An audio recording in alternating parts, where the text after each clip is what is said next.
Good afternoon. बैठे बैठो साहब, बैठे सर।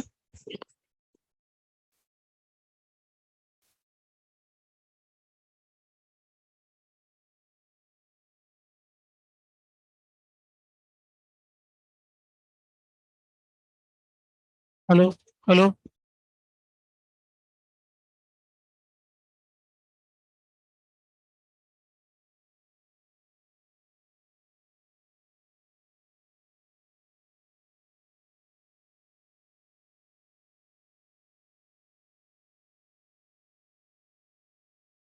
1 DPP था अपना।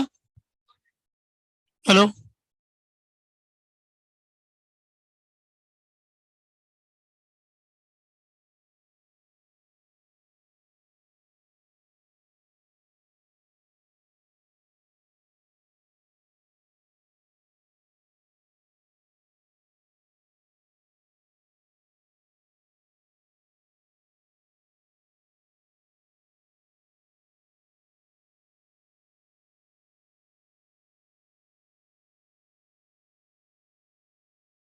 ये 21।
आई तो ये आंसर हो गए सारे, है ना? कोई क्वेश्चन इसमें पूछने वाला है क्या? सेकंड क्वेश्चन पूछते हैं।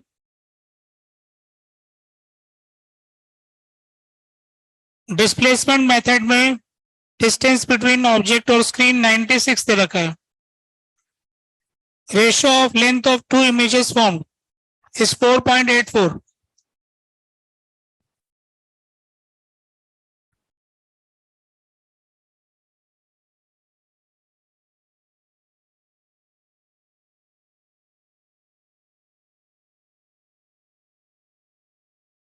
बताओ क्या किया, क्या हुआ?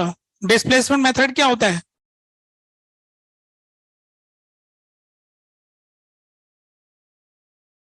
अपनी कॉपी होगी ना, उसको पन्ने पलटो, कुछ घर से करने के लिए दिया था ना, एग्जाम में थोड़ी बैठे थे। घर में कॉपी किताब तो रहती है। डिस्प्लेसमेंट मेथड पता होना चाहिए ना पहले, फिर तो सवाल होगा। अटेम्प्ट करने का क्या तरीका है? पहले सवाल पढ़ो, नाम है डिस्प्लेसमेंट मेथड। नहीं पता तो पहले डिस्प्लेसमेंट मेथड पढ़ो, जानकारी लो, फिर इसको समझ में आ गया तो फिर देखो अप्लाई करके दिखाओ, वैसे होगा। किस किस को पता है डिस्प्लेसमेंट मेथड? तुम्हारे दोस्त को ही पता है, बगल में बैठा है, हाँ ना? तुम्हें क्यों नहीं पता है? वही बताएगा, दोस्त ही बताएगा। क्या होता है डिस्प्लेसमेंट मेथड? ऑब्जेक्ट फिक्स्ड होता है, ठीक है। स्क्रीन भी फिक्स्ड होती है। लेंस को इधर उधर डिस्प्लेस करते हैं तो इससे इसका एक इमेज बनता है, एक पोजीशन में, और एक दूसरी पोजीशन होती है लेंस की, उस पोजीशन में भी एक इमेज बनती है, ऐसा है।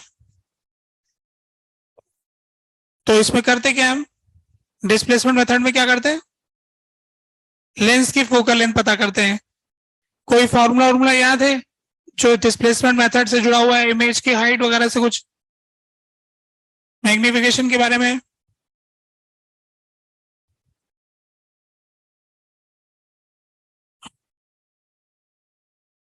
हाँ, एक की हाइट अगर h1 है और दूसरे की हाइट h2 है, इसको h2 बोल देते हैं, इसको h1, इसको 1 और इसको 2, और ये ऑब्जेक्ट की हाइट है h0।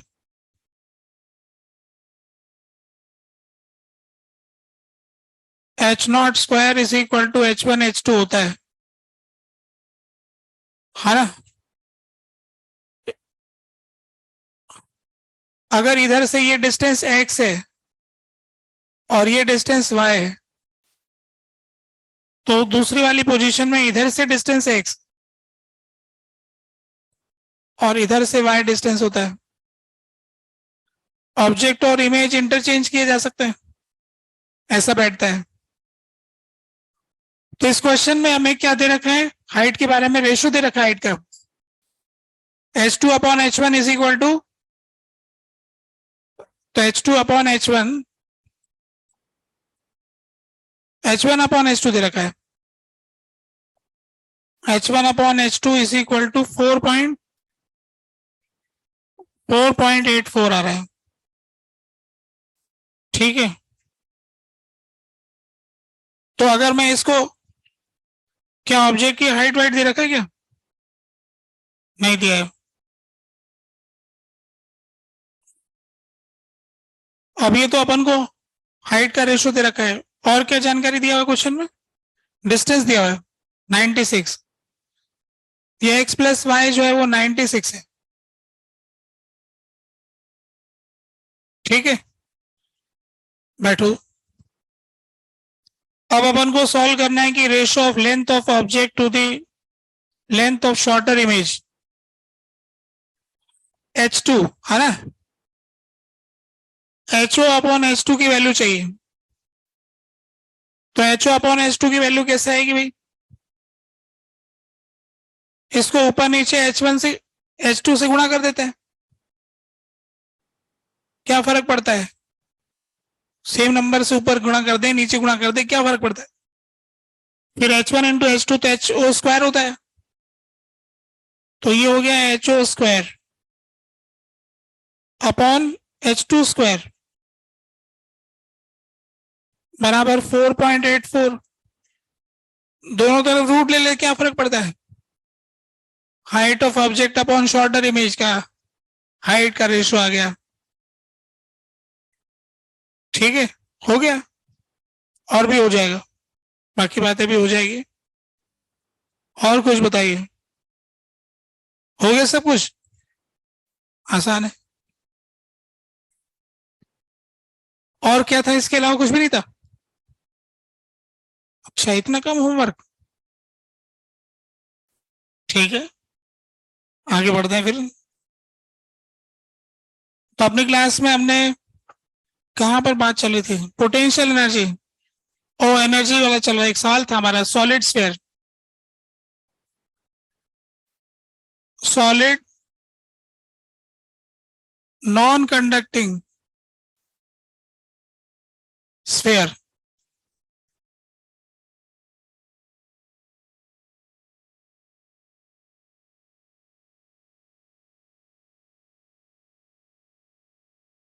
जो कि यूनिफॉर्मली चार्ज है,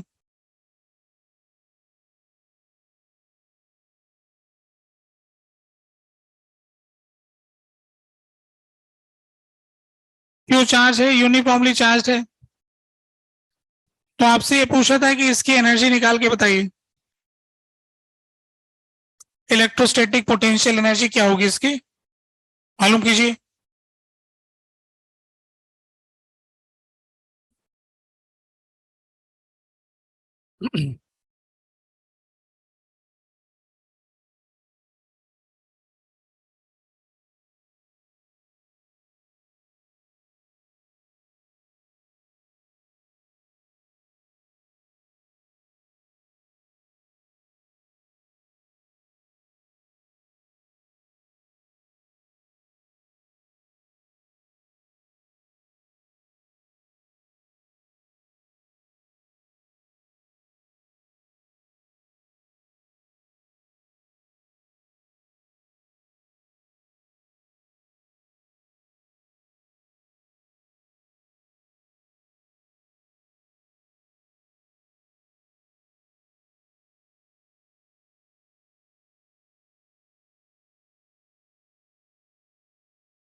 एनर्जी निकालने के आपके पास 3 तरीके। सारे पेयर्स की एनर्जी को जोड़ दो तो एनर्जी आ जाएगी। इसको बनाने में जितना वर्क करना पड़ा, कितना खर्चा हुआ, तो एनर्जी आ जाएगी। एनर्जी डेंसिटी से भी एनर्जी आ जाएगी।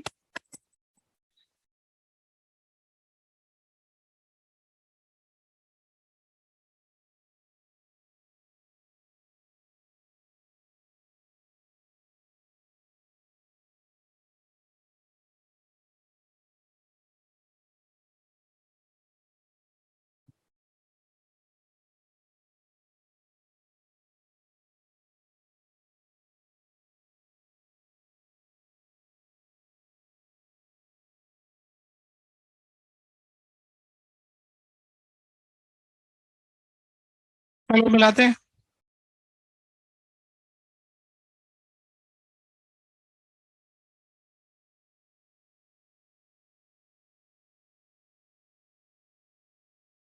जो इसमें एनर्जी है वो उसकी एनर्जी इसके भीतर वाले हिस्से में जो इलेक्ट्रिक फील्ड है उसकी फॉर्म में स्टोर है, और बाहर जो एनर्जी स्टोर है वो मिलाकर के टोटल एनर्जी है इसकी।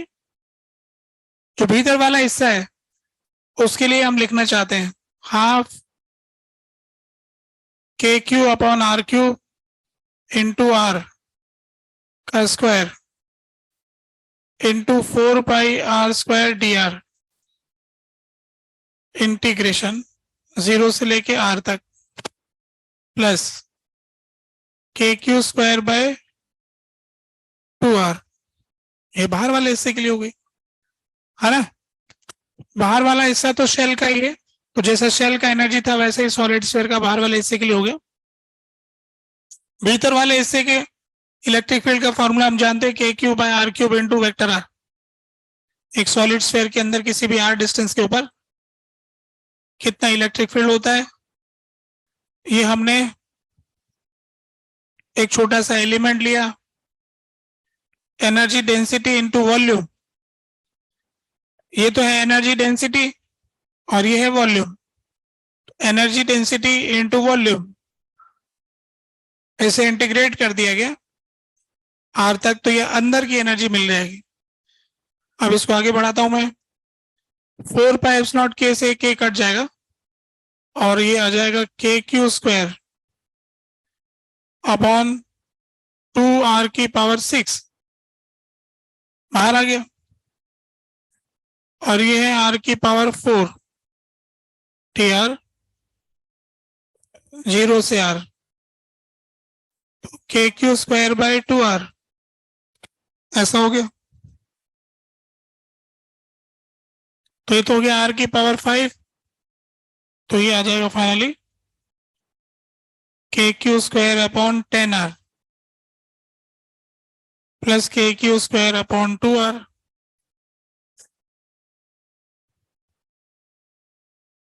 तो इससे हमें पता लगा कि जितनी एनर्जी इस सॉलिड स्फीयर के बाहर भरी हुई है उसकी 1/5 एनर्जी उसके भीतर भरी हुई है ना। बाहर वाले का 1/5 करेंगे तो भीतर की आ जाएगी। टोटल मिला के कितनी हो गई?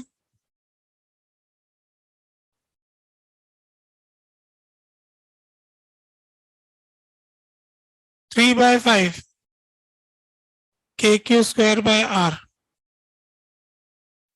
ऐसा हो गया ना। 3/5 के क्यू स्क्वायर बाय आर, ये हो गई टोटल एनर्जी।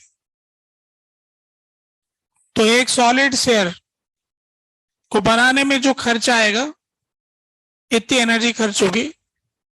ये सारे चार्ज टुकड़ों टुकड़ों में अनंत में कहीं पड़े होंगे, सारे टुकड़े ला ला कर जोड़ेंगे, एक सॉलिड स्फीयर बनाएंगे, तो इसमें इतना खर्चा लग जाएगा।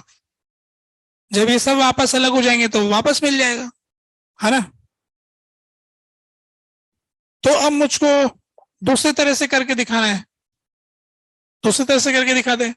ये तो अपन ने पिछली क्लास में मेथड सीखा था, एनर्जी डेंसिटी से भी एनर्जी का हिसाब लगाया जा सकता है, ये हमने लगाना सीखा था। ठीक है, एक और तरीके से बताता हूं। तीन तरीके हैं वैसे तो, एक और देख लो। मेथड 2,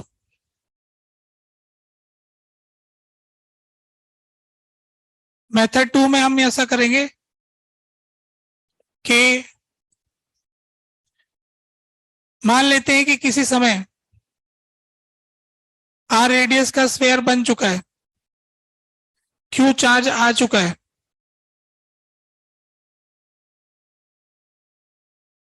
अब हम इस विचार से इसको सॉल्व कर रहे हैं। पिछली बार तुमने ये सोचा था कि एनर्जी वॉल्यूम में भरी हुई है, टोटल एनर्जी वॉल्यूम की जोड़ देंगे तो एनर्जी आ जाएगी। अब दूसरा विचार है, अब हम कह रहे हैं कि ये शेल हम बना रहे हैं, सॉलिड स्फीयर बना रहे हैं, तो उसकी रेडियस 0 से स्टार्ट करेंगे। सबसे पहले अंदर चार्ज रखेंगे, फिर इसके ऊपर चार्ज रखेंगे, फिर उसके ऊपर चार्ज रखेंगे, ऐसे बनाते जाएंगे। तो माना किसी समय हम आर रेडियस का बना चुके, जो रेडियस है आर रेडियस का बन चुका है। अब हम नया डी क्यू चार्ज इंफिनिटी से उठा के लाए हैं। इस डी क्यू चार्ज को हमने इसके ऊपर ला करके इसकी एक लेयर चढ़ाई है। ये डी क्यू चार्ज की लेयर चढ़ा दो भाई, इससे इसकी रेडियस डी आर बढ़ गई।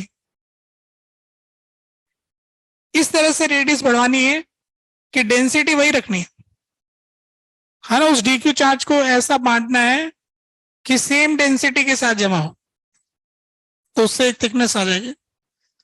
इस डी क्यू चार्ज को वहां से यहां तक लाने में जो एनर्जी में चेंज आएगा डी यू, वो होगा के क्यू बाय छोटा आर इंटू डी क्यू। ये डी क्यू चार्ज जब इंफिनिटी पे रहता था तो इसकी और उसकी कोई एनर्जी नहीं थी। जब वो उसकी सरफेस पर आया तो सरफेस पर potential into charge, potential energy हो गई। ठीक है, बात क्लियर हो गई। तो चेंज इन पोटेंशियल एनर्जी इतना आ गया, वहां 0 था, यहां इतना है, तो चेंज हो गया डी यू। अब इसे इंटीग्रेट कर देंगे।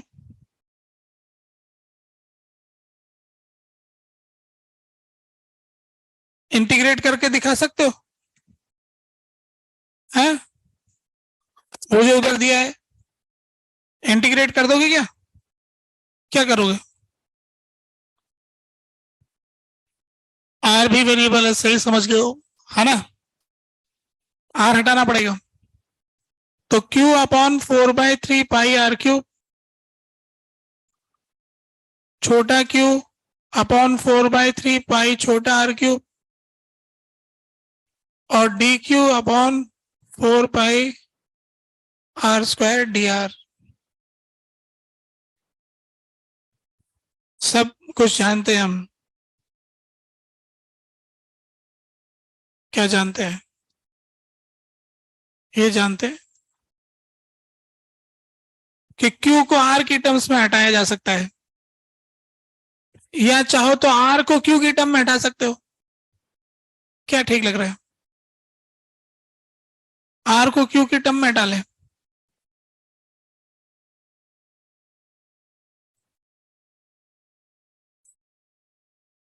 ऐसा कर लें क्या?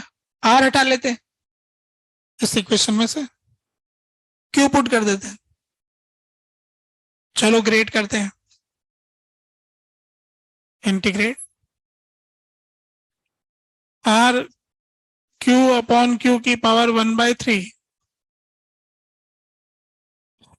अब जरा इसको भेजेंगे बाहर, के Q की पावर 1/3 डिवाइडेड बाय R बाहर आ गया।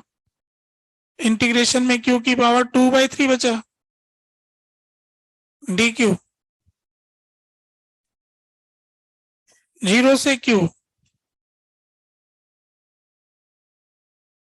तो के Q की पावर 1/3 अपॉन R, Q की पावर 5/3 अपॉन 5/3। 1/3 प्लस 5/3 मिला के क्या होता है? 2, है ना। 2 को 1/3 प्लस 5/3 भी लिख सकते हैं। तो ये तो हो गया 3/5 के क्यू स्क्वायर बाय आर। आ गया आंसर। तो इसको बनाने में कितना खर्चा है, ये हिसाब ये है। कौन सा मेथड बढ़िया, पहले कि दूसरा?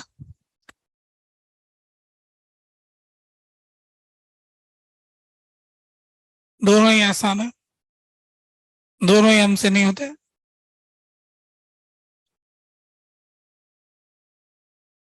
3/5 k² बाय r। अच्छा ये देखो, सॉलिड स्फेयर की जो एनर्जी है ना, ये तो नॉन कंडक्टिंग स्फेयर है, तो नॉन कंडक्टिंग स्फेयर का कोई खास यूज नहीं है, क्योंकि इससे चार्ज छीना नहीं जा सकता है। इसको तो तोड़ फोड़ करनी पड़ेगी, हाथ से तोड़ तोड़ के अलग करना पड़ेगा। ये ऐसे अलग होता नहीं, चार्ज इसमें हिलता नहीं।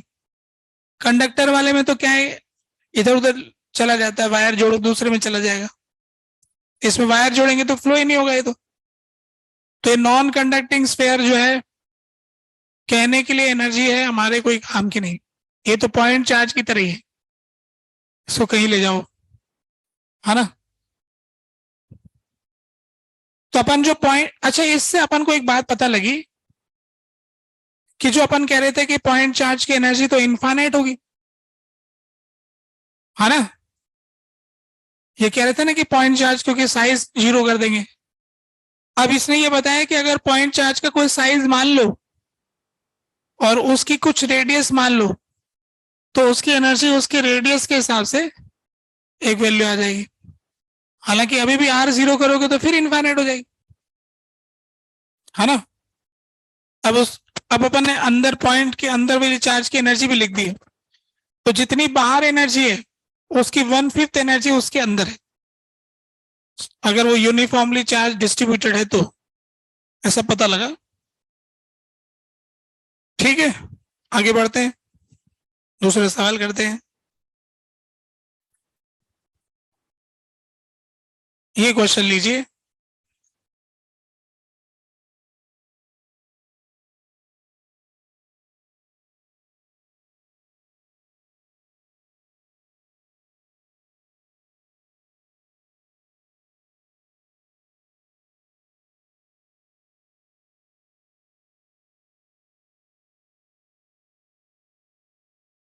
Q1 Q2 चार्ज की दो शेल दे रखी हैं, इनकी एनर्जी हमको बतानी है।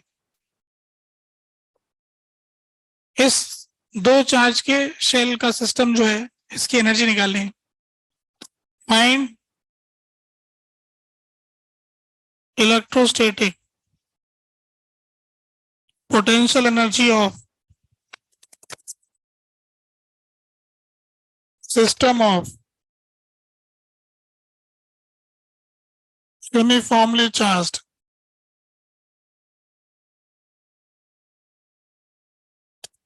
concentric spherical shells।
क्या आ गया आंसर? मिलाएं फिर, देखिए फिर सॉल्व करने के दो रास्ते देखते हैं, दोनों रास्तों से। मेथड वन, मेथड वन में हम ये जानना चाहते हैं कि ये जो दो शेल हैं जिन पे Q1 Q2 चार्ज है, इनकी मिला के टोटल एनर्जी कितनी है। तो इसके लिए फिर हम ये सोचेंगे कि इनकी एनर्जी उतनी है जितना इनको बनाने में खर्चा है। कहां से बनाए? बोले सारा चार्ज पहले इंफिनिटी पर दूर दूर तक फैला हुआ था, वहां से उठा उठा के यहाँ पर लाएंगे, इसको बनाएंगे, तो उसमें जो भी खर्चा लगेगा वही इसकी एनर्जी। तो हम ये जानते हैं कि अगर मैं एक शेल Q1 चार्ज की बनाता हूं, R1 रेडियस की बनाता हूं, तो उसके अंदर एक खर्चा आता है, इसको U11 बोल सकता हूं, K Q1 square upon 2R1। ये हमने अभी पढ़ चुके हैं, एक R रेडियस की Q चार्ज की शेल को बनाने का क्या खर्चा है। एक दूसरी शेल है जिसकी रेडियस R2 और चार्ज Q2, तो उस शेल को बनाने के लिए क्या खर्चा है? K Q2 square upon 2R2। हमने क्या किया कि एक शेल इंफिनिटी पे बनवा ली, वही जाके इंफिनिटी पे गए और फिर वहां एक शेल बनवा ली, एक दूसरी इंफिनिटी पे गए, दूसरी शेल बनवा ली। अब शेल तो बन गई, अब उसको इसके भीतर भी रखना पड़ेगा, उसका भी तो खर्चा लगेगा। तो ये दो शेल को बनाने का खर्चा हो गया। अब इस शेल को उठा के इंफिनिटी से इसके भीतर रखना होगा, तो इसके भीतर रखने में क्या खर्चा लगेगा ये बताते हैं अब आपको। तो इसको अपन कह सकते हैं U12, 1 और 2 का यहां पहुंचने का खर्चा। तो जब ये इंफिनिटी पे थे तब तो इनकी एनर्जी 0 थी, अब यहां पहुंच गए तो कितनी एनर्जी हो गई। तो इसके लिए एक तरीका यह है कि दूसरे का चार्ज और पहले का पोटेंशियल, या पहले का चार्ज और दूसरे का पोटेंशियल, जिससे भी लिखना चाहे उससे लिख लेंगे। तो अगर मैं इसको लिख के दिखाऊं, दूसरे का चार्ज और पहले का पोटेंशियल, तो पहले की वजह से दूसरे की सरफेस पे पोटेंशियल कितना है, तो K Q1 अपॉन R2, ऐसा लिख सकते हैं। या फिर Q1 लिखूं मैं, दूसरे की वजह से अंदर कितना पोटेंशियल है, तो शेल के भीतर वही पोटेंशियल होता है जितना उसकी सरफेस पर होता है। चाहे ऐसे लिख लें चाहे वैसे लिख लें, हिसाब ये आ गया। K Q1 square upon 2R1, K Q2 square upon 2R2 और K Q1 Q2 upon R2।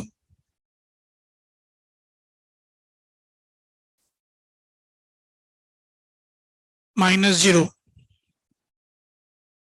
Final minus initial, initial 0 था तो इसमें से 0 घटा लो।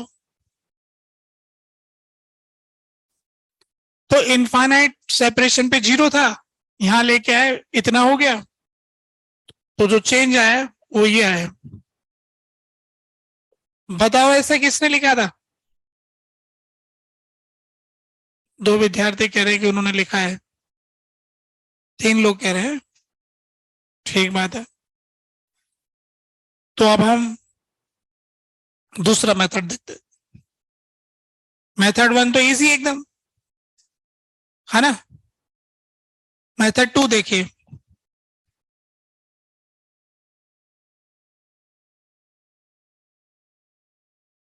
सेकंड मेथड में हम इस तरह से बात करते हैं।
अब हम ये एक और एंगल से बात कर रहे हैं।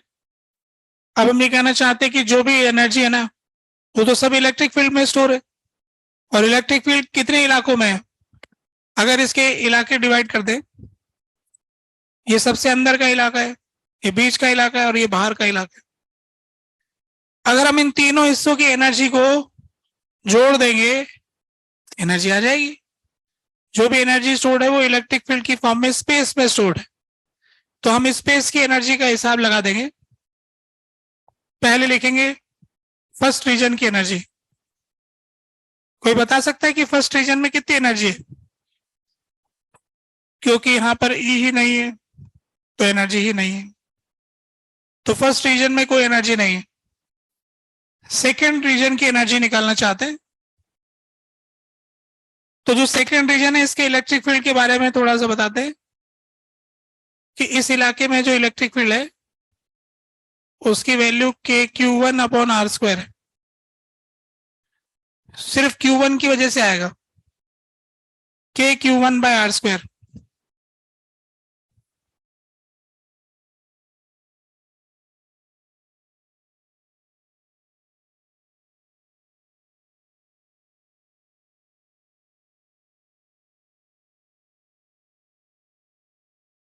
KQ1/R², है ना? KQ1/R² आ रहा है इसके अंदर। तो इसकी वजह से जो एनर्जी लिखना चाहते हैं, KQ1/2R1 माइनस KQ1/2R2।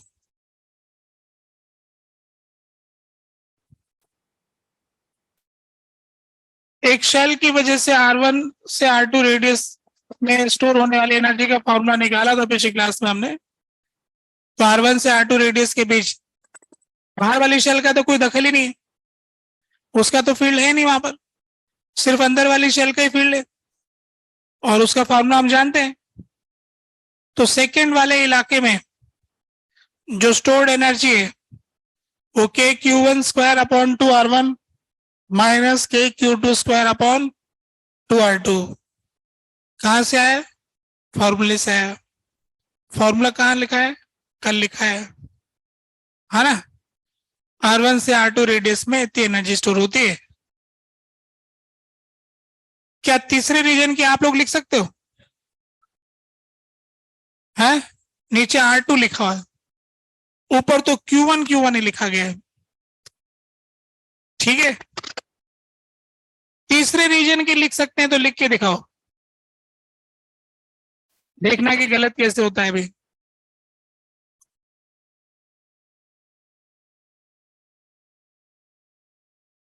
तीसरा इलाका यहां से शुरू होता है, अंत तक जाता है। बहुत आसान है लिखना, मतलब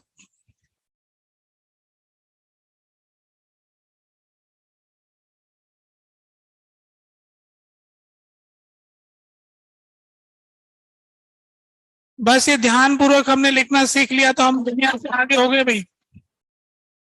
ज्यादा सवाल करने से नहीं होते, बात पकड़ने से होते हैं। दिन भर ही तालाब में बैठे ऐसे ऐसे करते रहो, तैरना थोड़ी सीख।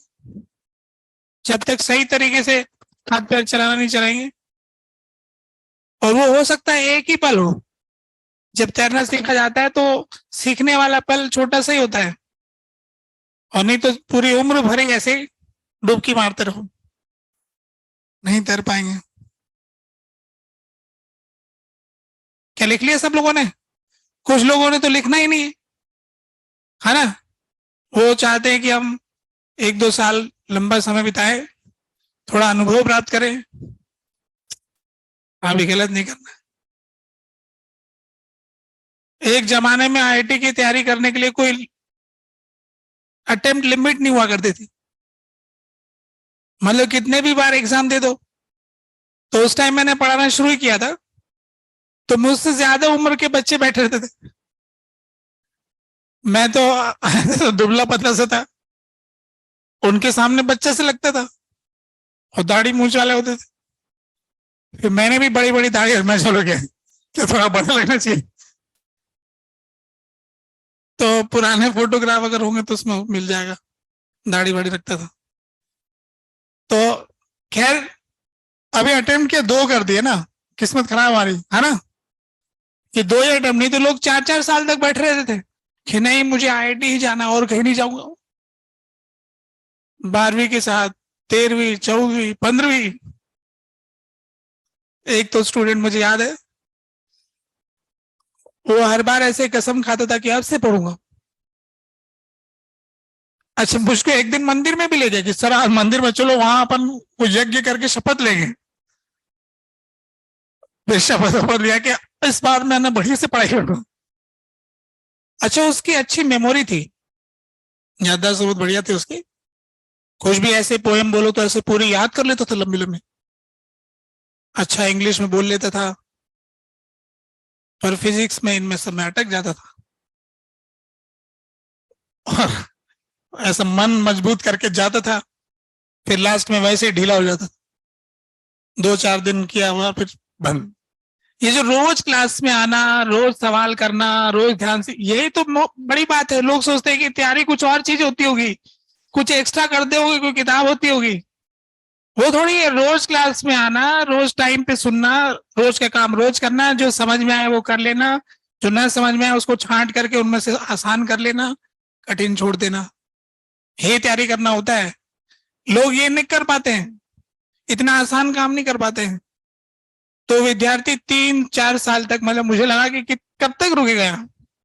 अच्छा, बड़ा हो गया काफी ज्यादा। तो लास्ट में फिर उसने एक दिन चला ही गया, पता नहीं कब कहाँ गया, मालूम नहीं, दिखाई नहीं दिया। मुझसे कुछ पैसे उधार ले गया था।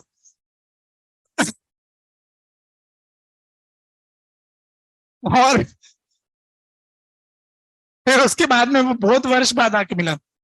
फिर उसको पूरा पैसा याद था कि सर इतने रुपए थे, ये मैं आपके पैसे लौटाने आया हूँ, और ये मेरा बाहर ड्राइवर है, मैं बाय कार आया हूँ। और बोले, मैंने कहा तुम क्या करते हो, क्या काम, कि सर मैं ज्योतिषी बन गया हूँ।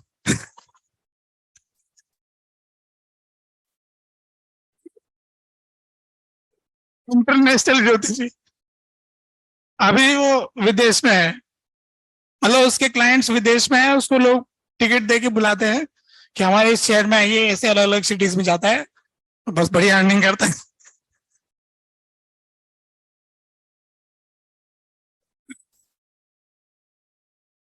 तो कहने का मतलब कि उसका समय निकल गया। वो उस समय ऐसा था कि इतने वर्ष तक लोग इंतजार कर लेते थे। अब आपको क्या करना है कि ये प्लान करना है कि 12वीं के साथ ही होना है। ये मत सोचना है कि 1 साल और है, क्योंकि जो ऐसा सोचता है फिर वो पहला अटेम्प्ट अच्छे से देता नहीं है, रोज ये तैयारी में कमी करता है, रोज ये क्लास में अटेम्प्ट नहीं करता है। अभी पता लगे ना कि ये आखिरी चांस है, तो बस ध्यान पूर्वक करेगा, बस जो समझ में आ रहा है वो कर लेगा, फटाफट फटाफट करने की कोशिश करेगा। तो 12वीं के साथ ही होने का पूरा प्रयास करो। थोड़ा बहुत कमी रह जाए तो फिर चांस बात की बात है। अभी जैसे इसको लिखने जा रहा हूँ, बाहर वाला जो जगह है, इसके बाहर यहाँ का इलेक्ट्रिक फील्ड क्या होगा, k q1 + q2 upon r², ऐसा होगा ना बाहर। तो k q1 + q2 का square upon 2r2 minus k q1 + q2 का स्क्वायर अपॉन 2 × ये तो हो गया 0। अब कहो कि किसी का सही हुआ क्या, बताओ भाई तीसरी रीजन की एनर्जी। 2-3 लोग, 2 लोग कह रहे हैं सही बोल रहे हैं, चेक करना पड़ेगा भाई। इधर किस किसने बोला।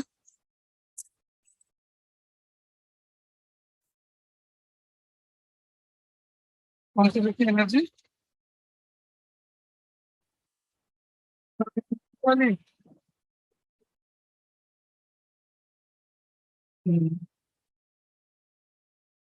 इंटीग्रेट करके निकाल दो।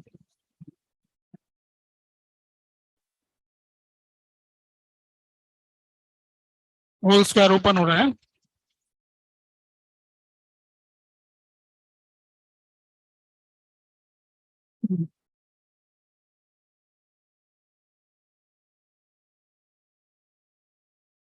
इधर किसने लिखा है।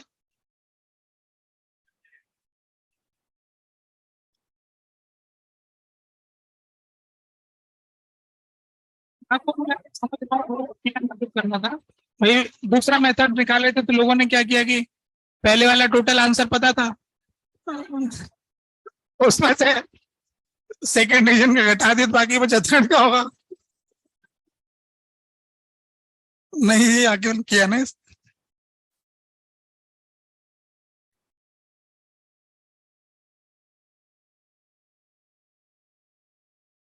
देखो चालाक लोग तो ऐसे वैसे कैसे भी करके कहीं तो घुस जाते, भोले लोगों को मजदूरी करनी पड़ती। तो अभी ये बात हो गई, दूसरा सवाल करते फिर मौका देते हैं।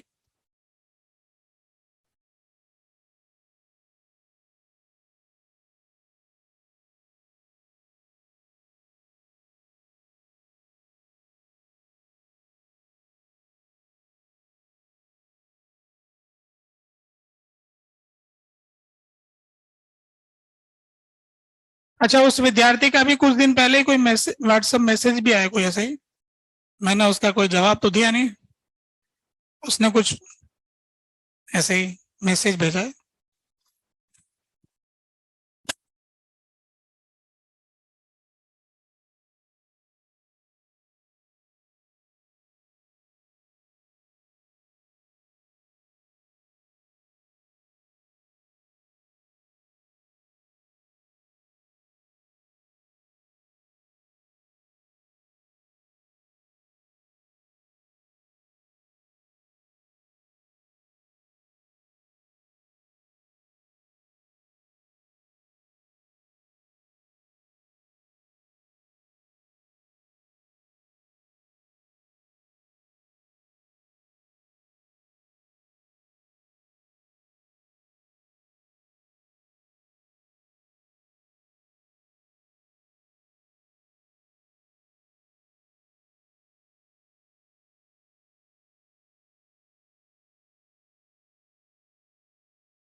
अब तो आसान सवाल हो गया, दो की जगह तीन पूछ लिया और क्या।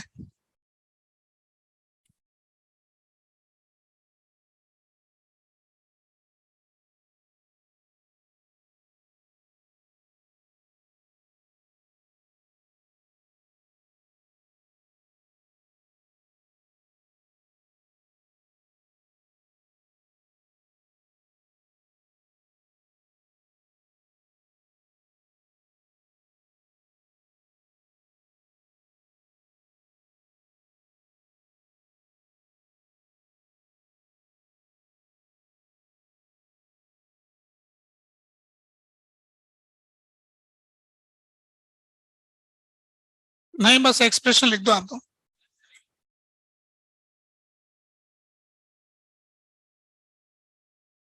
मिला है फिर टोटल एनर्जी का एक्सप्रेशन। देखो ये शेल वाले सवाल जो एक कैटेगरी होती है, अगर अपन पूरे चैप्टर को डिवाइड करेंगे, प्रीवियस ईयर्स के क्वेश्चंस का हिसाब लगाएंगे, तो अपन को पता लगेगा कि एक ये शेल की कैटेगरी वाले खूब सारे सवाल पूछे हुए, मेडिकल में भी है, मेंस में भी है, आईआईटी में भी है, ओलंपियाड में भी है। ये शेल वाले सवाल बहुत सारे हैं, तो सब लोग लिख चुके हैं ऐसा मान लू मैं, तो मिलाते हैं। Method 1,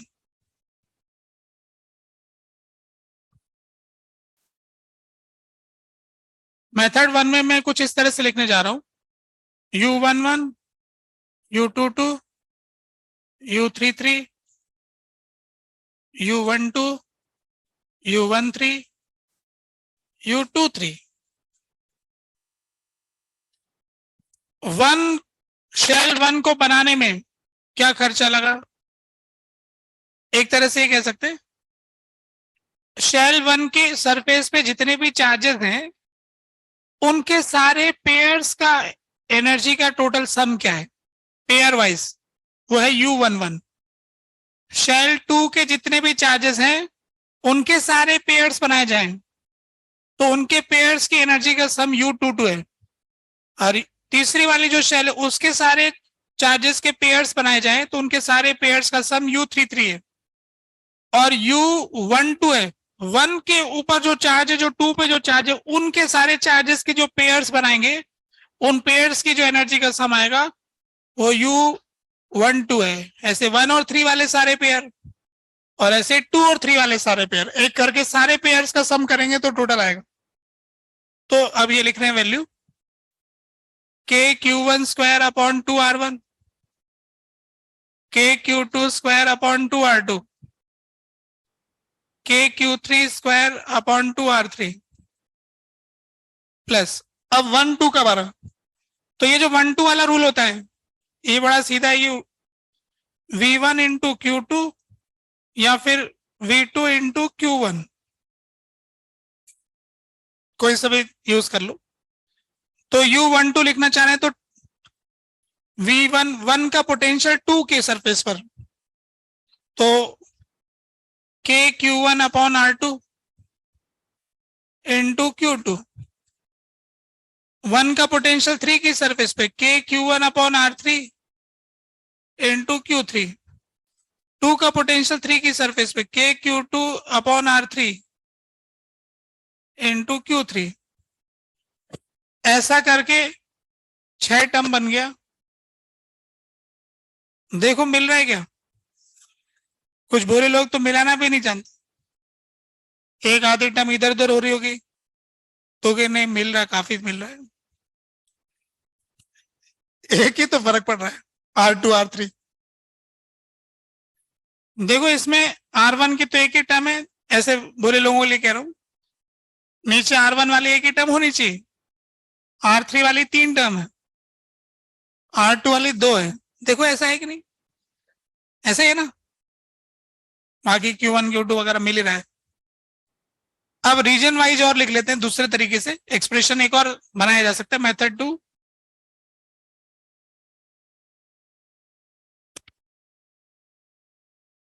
first region, second region, third region और फोर्थ रीजन। फर्स्ट रीजन की एनर्जी में लिख रहा हूं 0। बताओ सेकेंड रीजन की एनर्जी क्या लिखेंगे? KQ1 square upon 2R1, KQ1 square upon 2R2। अब थर्ड रीजन में क्या लिखेंगे? KQ1 प्लस Q2 का square upon 2R2, KQ1 plus Q2 का होल स्क्वायर अपॉन 2R3। और फोर्थ रीजन में KQ1 plus Q2 plus Q3 का होल स्क्वायर अपॉन 2R3, बाकी तो 0 हो जाएगी। तो ऐसे करके इसके अंदर हमारे पास टोटल कितनी टर्म आ गई? 5, उसमें 6, इसमें 5, जोड़ लो। ये दोनों बराबर आएंगी ऐसा पक्का है, करके देख लेना पहले।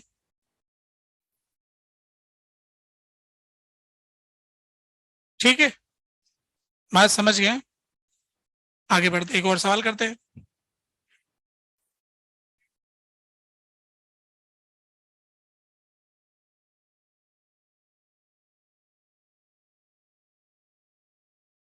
ये जो शेल वाले सवाल कुछ समझ जाओ और एक दो दोस्तों को पकड़ के समझा दो तो खुद का बढ़िया हो जाएगा।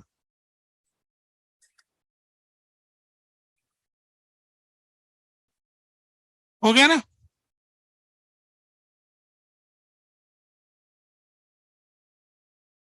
एक और सवाल देखिए।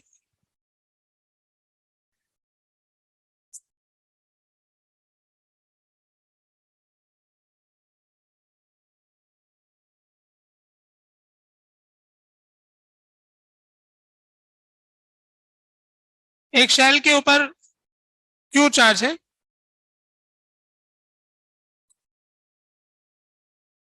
और आर रेडियस के, इसको हमने क्या किया कि रेडियस को घटा दिया, R/3 कर दिया। शेल के रेडियस को 1/3 कर दिया गया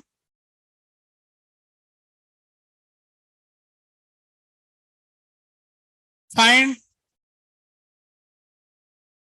work required against electrostatic forces.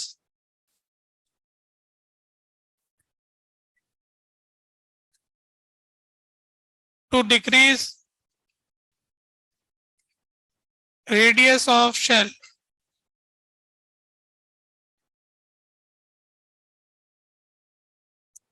from r to r/3। मतलब एक तो होता है कि जो नॉर्मल शेल होती है बिना चार्ज वाली, उसको भी रेडियस छोटा करना भारी काम है हमारे लिए। तो ऐसा फ्लेक्सिबल टाइप की है, मतलब उसे कंप्रेस करना में कोई दिक्कत नहीं है। अंदर कोई एयर भी नहीं, जैसे एयर का प्रेशर आ रहा हो या कोई मटेरियल की वजह से दिक्कत आ रही हो। बस हमें इलेक्ट्रोस्टैटिक फोर्स के अगेंस्ट उसको छोटा करने में जो वर्क करना पड़ेगा वही पूछा है।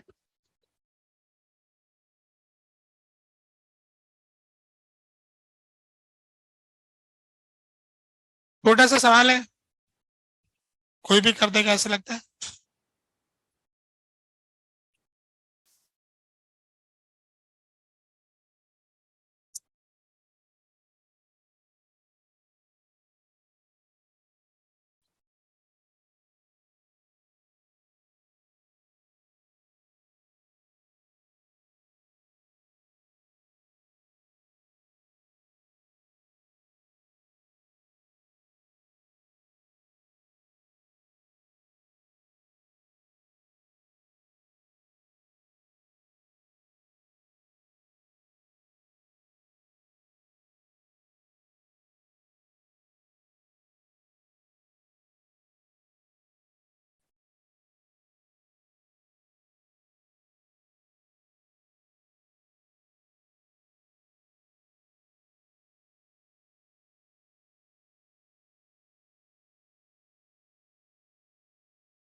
तो W एक्सटर्नल हो गया, U final minus U initial,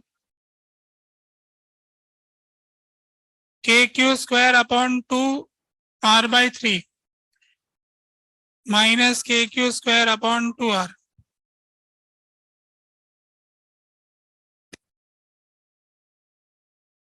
तो क्या आ गया, KQ²/r।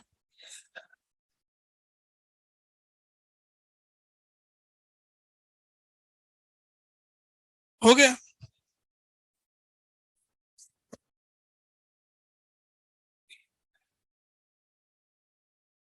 हमारा वर्क पूछा ना, हमें कितना वर्क करना पड़ेगा। अच्छा, इसको एक और तरीके से सोच सकते हैं, ऐसा कि ये जो इलेक्ट्रिक फील्ड था वो ऐसा था, R से शुरू होता था, अनंत तक जाता था। बाद में क्या हुआ कि इसका रेडियस घट करके r/3 हो गया। तो ऐसा होने से ये इलेक्ट्रिक फील्ड इस इलाके में भी आ गया। इस इलाके में जितनी एक्स्ट्रा एनर्जी आई वही वर्क करना पड़ा। बाद उधर वाले इलाके में तो इलेक्ट्रिक फील्ड पहले ही मौजूद था, इसे कंप्रेस करने से आपने इलेक्ट्रिक फील्ड के क्षेत्र को बढ़ा दिया है। इतना एनर्जी, इतने इलाके में जितनी एनर्जी को उतना एक्स्ट्रा हो गया। तो इस एनर्जी को लिखना चाहेंगे तो KQ² upon 2r/3 minus KQ² upon 2r। r/3 से r तक के इलाके में कितनी एनर्जी स्टोर थी, जो डिफरेंस है वो उसी के बराबर है जितना स्पेस में इलेक्ट्रिक फील्ड फैल गया। तो जो भी हमने वर्क किया वो उस स्पेस में स्टोर हो गया जहां नया इलेक्ट्रिक फील्ड आ गया है, जहां पहले हुआ नहीं करता था, ऐसा हमको पता लग गया। ठीक है, बढ़ते हैं। ये सवाल हो गया, इसका आंसर तो मिल ही गया आप लोगों को। अगला क्वेश्चन,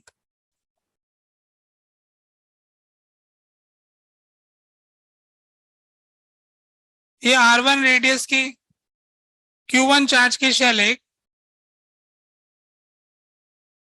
और एक ये R2 रेडियस की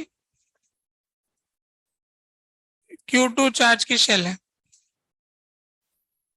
ये काफी दूर दूर है, इनको हमने कनेक्ट किया क्योंकि इन दोनों के पोटेंशियल में अंतर होगा, तो जब तक पोटेंशियल डिफरेंस रहता है चार्ज फ्लो होता है, पोटेंशियल बराबर होता है तो चार्ज फ्लो बंद हो जाता है। तो आपसे ये पूछा है कि स्विच क्लोज करने के बाद कितना नुकसान हो गया, find loss of energy after switch is closed.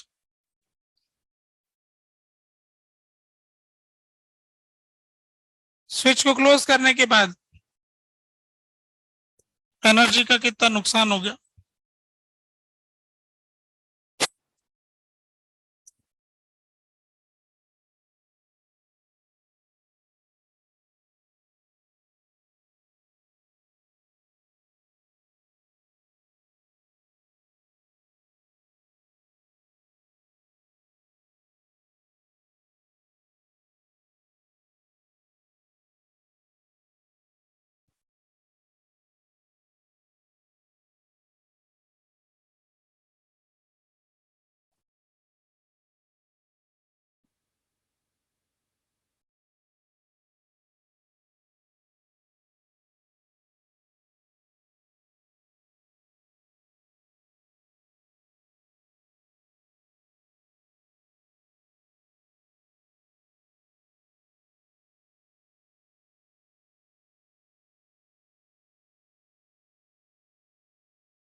आगे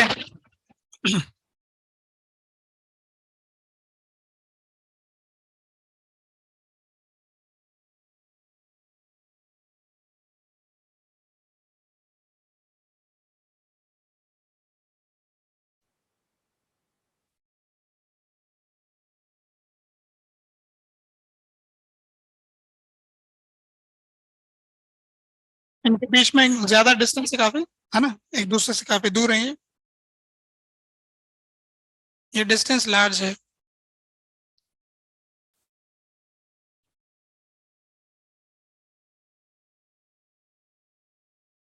मेटल की शेल है, कंडक्टिंग वायर है, जोड़ने से चार्ज इधर उधर जाएगा।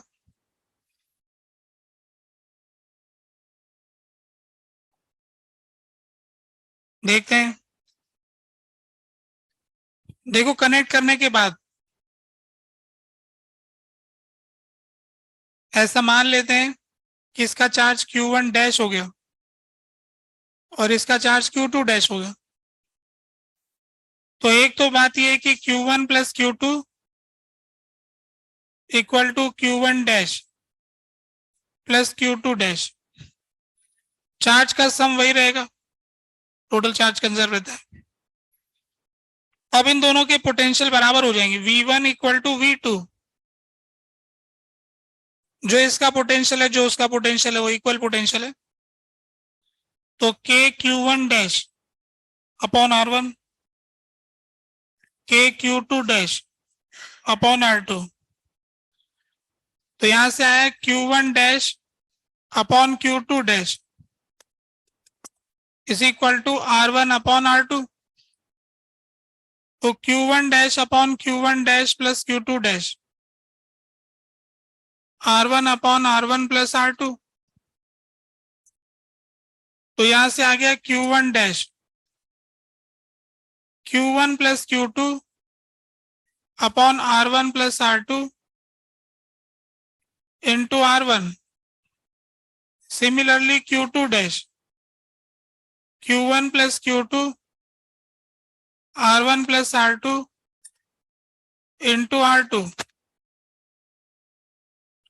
तो यहां से साबित हुआ कि चार्ज जो है रेडियस के प्रोपोर्शनलिटी में बटेगा,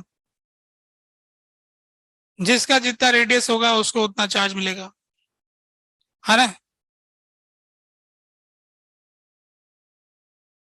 अब ये तो हमको चार्ज का पता लग गया, अभी अपन को ये पता करना है कि टोटल एनर्जी में कितना अंतर आ गया, वही लॉस हो गया। तो लॉस ऑफ एनर्जी का फॉर्मूला होता है, यहां पर अपन मैकेनिकल एनर्जी से मतलब रखते हैं, you initial minus you final. यहाँ पोटेंशियल एनर्जी का लॉस हुआ, तो पहले की पोटेंशियल एनर्जी में बाद की पोटेंशियल एनर्जी घटा देंगे, लॉस आ जाएगा। तो पहले वाली क्या आएगी, K Q one square upon 2r1 plus K Q two square upon 2r2। Distance बहुत ज्यादा है तो आपस की तो लिखनी नहीं है ना, दूर दूर ही रखे हुए ये। तो ये तो हो गई पहले की एनर्जी। अब बाद वाली लिखना चाहते हैं हम, के अब बाद वाला चार्ज है Q1 डैश, तो Q1 plus Q2 upon R1 plus R2 का square into R1 square upon 2R1 plus K Q1 plus Q2 upon R1 plus R2 का whole square into R2 square upon 2R2। पहले की energy लिख दिया, बाद का energy लिख दिया, अब बस घटाने का ही काम रह गया, पहले वाले में से दूसरा घटा दो, लॉस आ जाएगा। अब घटाना आता है कि नहीं आता ये बात है।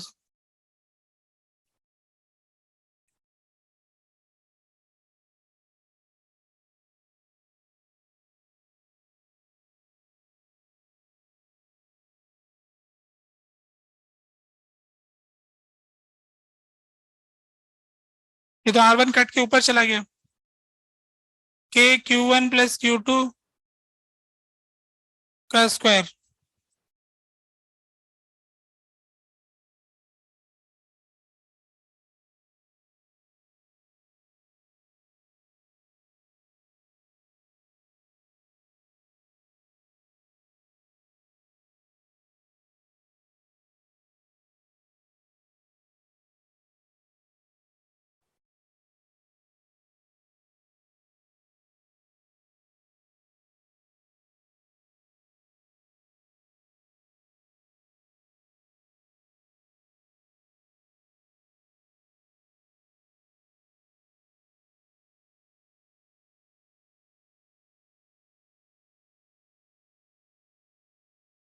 अब घटाओ भाई,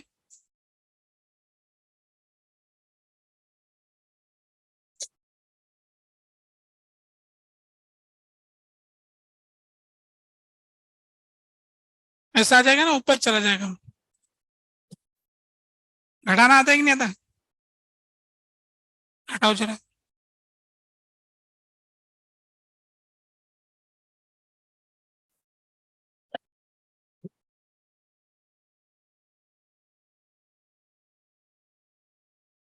तो घटा के दिखाएं हम।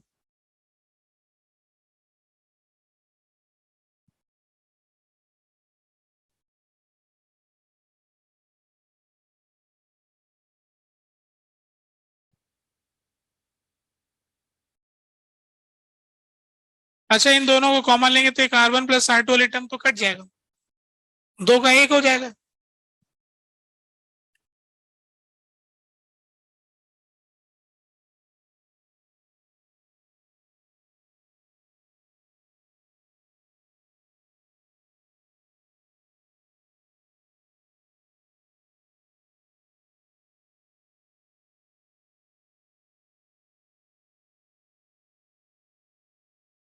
ऐसा है, अभी और घटाओगे तो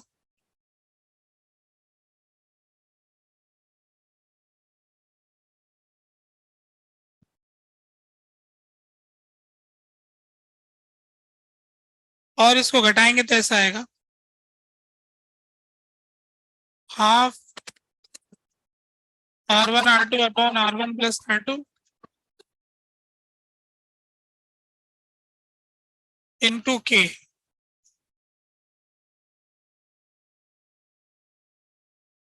के Q one by R one minus K Q two by R two whole square. ऐसा आ रहा है क्या? K Q one by R one तो पोटेंशियल हो गया ना, तो ये डेल्टा वी पोटेंशियल डिफरेंस का स्क्वायर आ गया। फॉर्मूला छोटा सा आ गया, half K R one R two upon R one plus R two into delta V का स्क्वायर, पोटेंशियल डिफरेंस का स्क्वायर। अगर दोनों का पोटेंशियल बराबर होगा तो चार्ज फ्लो ही नहीं करेगा, नुकसान होगा ही नहीं, तो लॉस जीरो आ जाएगा। हर अगर दोनों का पोटेंशियल बराबर होगा तो चार्ज फ्लो ही नहीं करेगा, तो उस केस में लॉस जीरो आ जाएगा।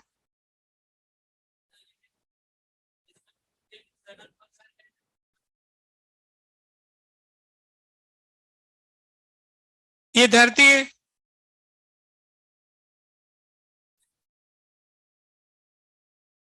और ये एप्पल है।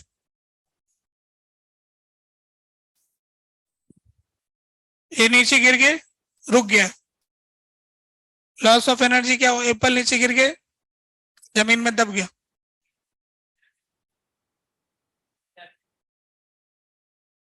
किसने वर्क किया? तो वहां पे कौन करेगा?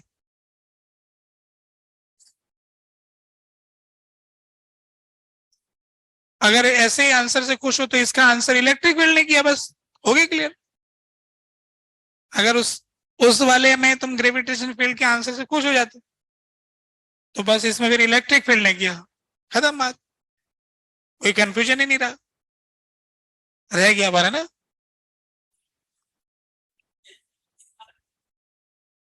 क्या कह रहे हो? इसमें नहीं हो रहा है पोटेंशियल में चेंज, पोटेंशियल एनर्जी में, पोटेंशियल में चेंज, इसमें भी हो रहा है। पोटेंशियल एनर्जी तो होती है इसलिए कि इसमें दूसरे की जरूरत ही नहीं होती, खुद से होता है, वो तो अपने आप ही होता है। पोटेंशियल डिफरेंस होगा तो अपने आप जाएगा, एक्सटर्नल की थोड़ी जरूरत होती है। हाइट में अंतर है तो खुद ही गिरेगा। पोटेंशियल में डिफरेंस होगा, एक टंकी में पानी ज्यादा भरा होगा, एक में कम भरा होगा, तो बाल्टी उल्टी थोड़ी करनी पड़ेगी, खुद ही चला जाएगा। इसमें कोई एक्सटर्नल की कहां जरूरत है, अपने आप जा रहा है ना डिफरेंस, इसलिए डिफरेंस को खत्म करने के लिए जा रहा है। तो ये क्वेश्चन का ये आंसर आप लोगों ने इसको सिंप्लीफाई करके देखना, उसमें कोई एरर भी हो सकती है ना, चेक करना, मुझे बताना कि एरर है कि नहीं, ठीक है ना? कुछ कह रहे हो? तुमने निकाला, निकाल पाओगे तो बताना मुझे। कोई तरीका हो तो बताना मुझे, है ना। ये जो अपन ने लिखा है ये इलेक्ट्रिक फील्ड की एनर्जी लिखी है, इसके चारों तरफ इसके इलाके में जो एनर्जी फैली हुई थी वो इतनी हुआ करती थी, इसके चारों तरफ इसके इलाके में जो एनर्जी थी इतनी हुआ करती थी, जोड़ने के बाद कितनी हुआ करती है उसका अंतर ही तो लिखा है, और क्या लिखा है ना? कुछ कहना चाह रहे हो? कहाँ हुआ? ये अच्छा सवाल है। एनर्जी लॉस कहाँ हुआ? तो इसका आंसर है वायर में हुआ। जगह पूछा था, लोकेशन पूछा था, कहाँ हुआ? हाँ, चार्ज गया तो रास्ते में भिड़ा, है ना, बीच बीच में आयन थे उनसे भिड़ता भिड़ाता, ऐसे भिड़ता भिड़ाता चला था, गर्मी पैदा हो गई, हीट आ गई, है ना, वायर गर्म हो गया। किस फॉर्मेट में हुआ ये पूछ रहे हो, तो हीट पैदा हुआ।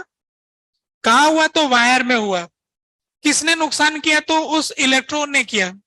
कैसे नुकसान किया? तो टकरा के किया, है ना। ये जवाब हो गया, बोलो।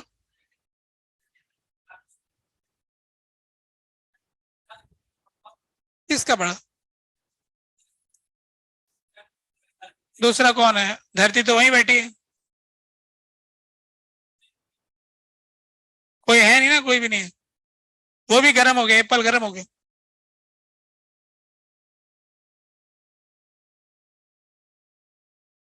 एप्पल नीचे गिरा तो उसका एनर्जी कहाँ है? गर्म हो गया ना एप्पल तो।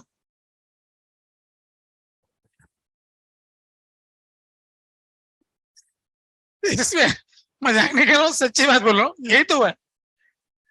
जब एप्पल चला था तो उसके पास पोटेंशियल एनर्जी थी, जब वो आगे बढ़ा तो उसके पास काइनेटिक एनर्जी आई, फिर वो टकराया तो टकराने से चीज गर्म हो जाती, तो काइनेटिक एनर्जी हीट में कन्वर्ट हो गई। तो एप्पल वाली घटना में भी यही हुआ, ठीक है। और वो जो हीट है ना, वो भी चार्ज का वाइब्रेशन है। चार्ज जो मतलब एटम्स जो ऑसिलेट करते हैं उसकी फॉर्मेट में, फिर वो हीट लाइट की फॉर्मेट में रेडिएशन है, तो वो एनर्जी स्पेस में चली गई। थोड़ी देर बाद में एप्पल ठंडा हो जाएगा ना, ऐसे गिरा फिर एप्पल ठंडा भी हो जाएगा। ठंडा होगा तो एनर्जी कहाँ गई? तो एनर्जी फोटोन की फॉर्मेट में स्पेस में चली गई। तो एप्पल नीचे गिरा तो पहले एप्पल को मिला, फिर धरती से टकराया तो फिर एप्पल के मॉलिक्यूल्स को मिला, चार्जेस को मिला, फिर चार्जेस ने रेडिएट किया, स्पेस को मिला, ब्रह्मांड को बांट दिया। एप्पल गिरा, ब्रह्मांड ने एनर्जी लिया, ऐसा होता है, ठीक है। ये सवाल करो आप तो।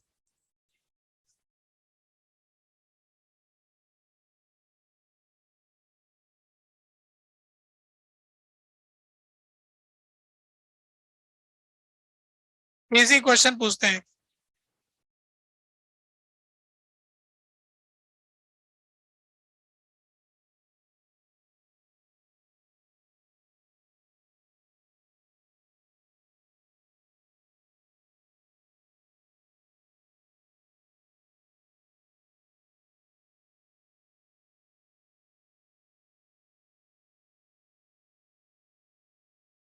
क्यू और माइनस क्यू की जगह एक्सचेंज करेंगे। माइनस क्यू क्यू की जगह आएगा, क्यू माइनस क्यू की जगह जाएगा। अदला बदली करने में क्या खर्चा लगेगा? फाइंड एक्सटर्नल वर्क रिक्वायर्ड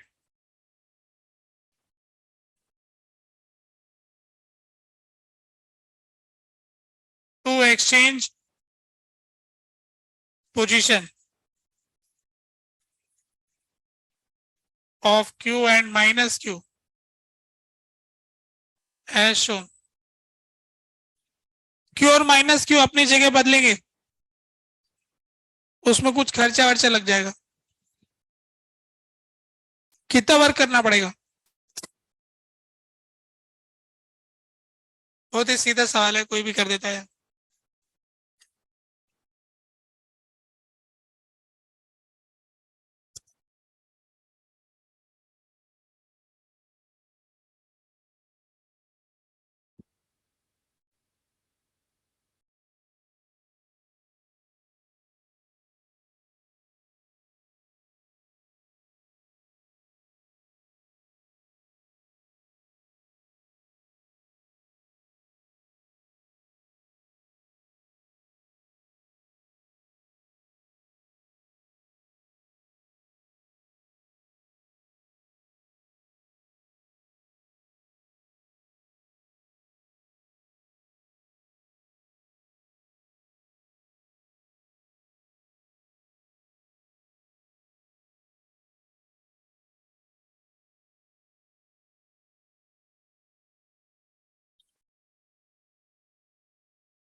ठीक है, मिलाए भी।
देखो कैसे करेंगे, दो डायग्राम बना लेंगे, एक पहले का और एक बाद का। तो W एक्सटर्नल जो होगा वो U final minus U initial होगा। तो कुल मिला के हमें फाइनल एनर्जी लिखनी, इनिशियल एनर्जी लिखनी, घटा देना, और कुछ भी नहीं करना है। तब U फाइनल लिखने जा रहे हैं,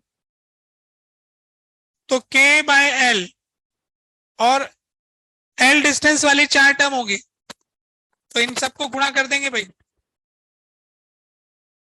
बारी बारी। Q square minus Q square minus 2Q square plus 2Q square,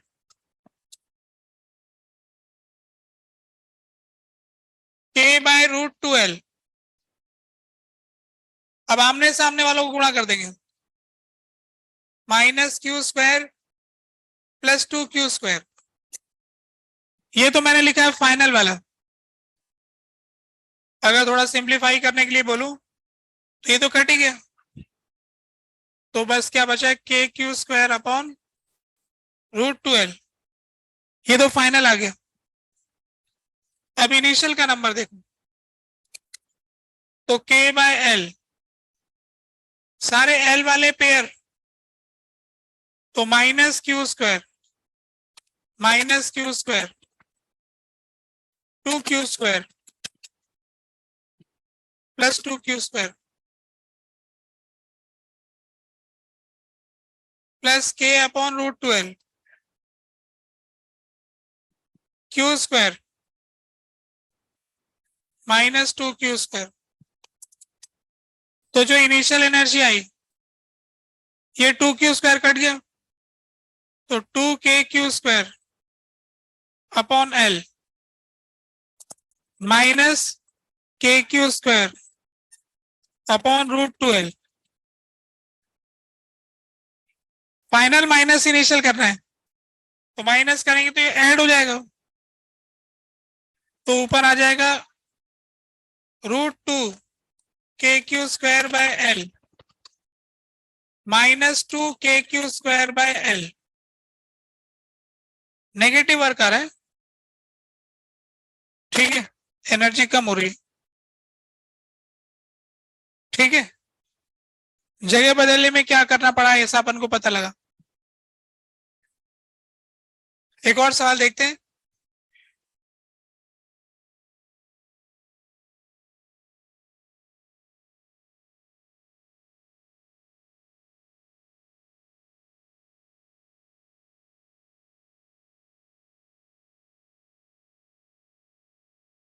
time क्या हो रहा है, 5:30।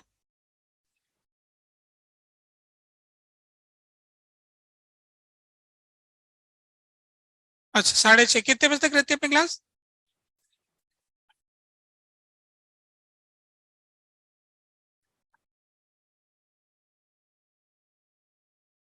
बचा हुआ अभी कुछ, जल्दी करो भाई, दूसरा सवाल करना है।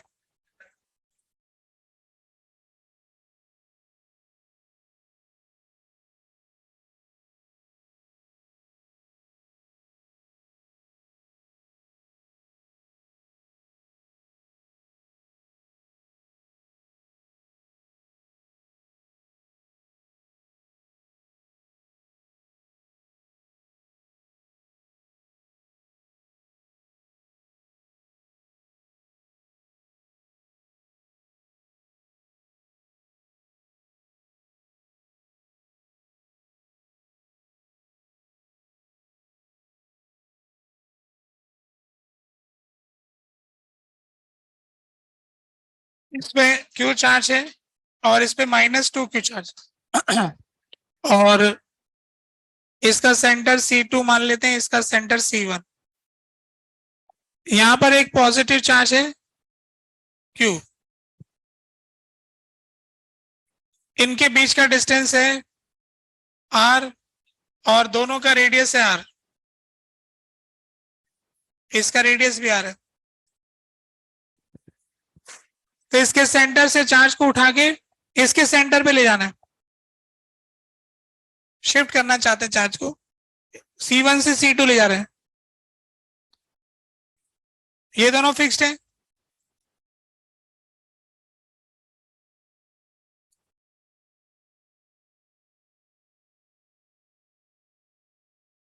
Find external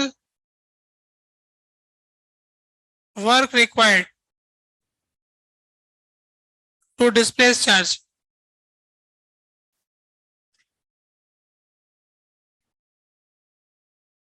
from C1 to C2, क्योंकि ये कंजर्वेटिव फोर्स है तो रास्ता कुछ भी चुन लो, वर्क एक ही होगा। और एक्सटर्नल वर्क का मतलब स्लोली ले जाएंगे अपन।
हो गया।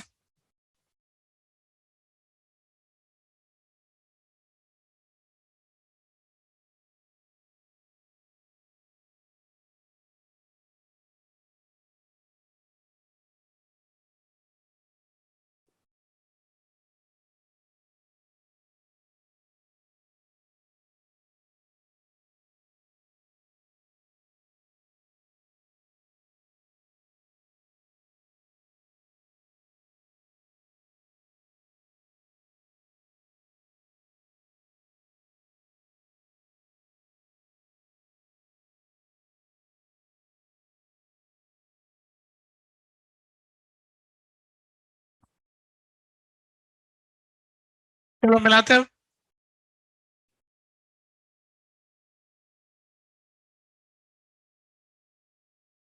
तो W एक्सटर्नल बराबर U final minus U initial.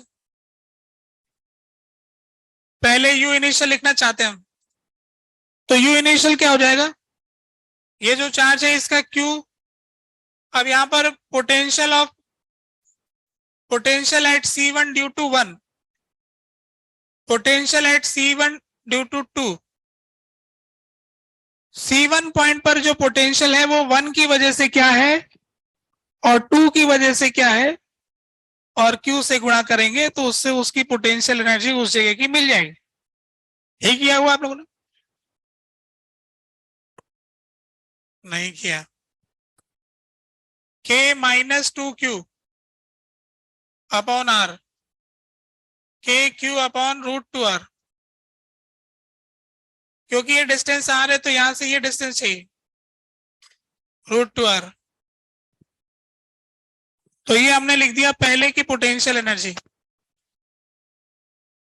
जब बाद में ये चार्ज इसके सेंटर पे चला गया C2 के ऊपर, तो फिर उसमें लिखेंगे Q into potential at C2 due to 1, potential at C2 due to 2। C2 point पर पोटेंशियल 1 की वजह से, C2 पॉइंट पर पोटेंशियल 2 की वजह से, तो U फाइनल। तो C2 पर 1 की वजह से K minus 2Q upon √2R और KQ अपॉन R। अब उसको घटा देंगे ऊपर जो दे रखा है, आ जाएगा जो आना है ना। कितना सीधा साधा है ये। बस पोटेंशियल एनर्जी जो लोग लिखना सीखे हैं वो सब कर लेते हैं। पोटेंशियल से पोटेंशियल एनर्जी भी आ जाती है। तो अब वो जो इसमें आपकी शीट में सेक्शन है पोटेंशियल एनर्जी वाले, एक्सरसाइज 1 वाले, सेल्फ एनर्जी वाले कर देना, है ना। 3 है सेक्शन शायद, देख लेना जो एनर्जी वाले हैं सारे, वो सारे कर लेना। 3 सेक्शन है शायद।